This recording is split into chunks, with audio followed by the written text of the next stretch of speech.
ఇంత గొప్ప దేశంలో, ఇంత గొప్ప యజ్ఞభూమిలో, ఇంత గొప్ప వేదభూమిలో, ఇంత గొప్ప కర్మభూమిలో ఎందుచేత ధర్మం ఇలా లుప్తమైపోతోంది అని ఆర్తి చెందుతూ ఆయనకి పరమ విశ్వాసం ఉంది ధర్మం నిలబడుతుందని.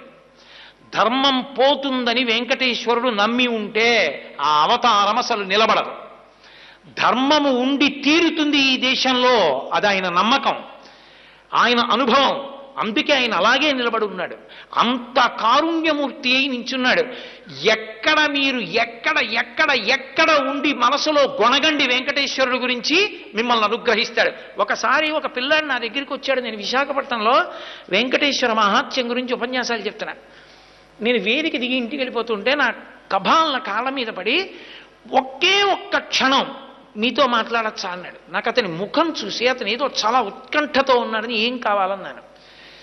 మీరు చెప్పినంత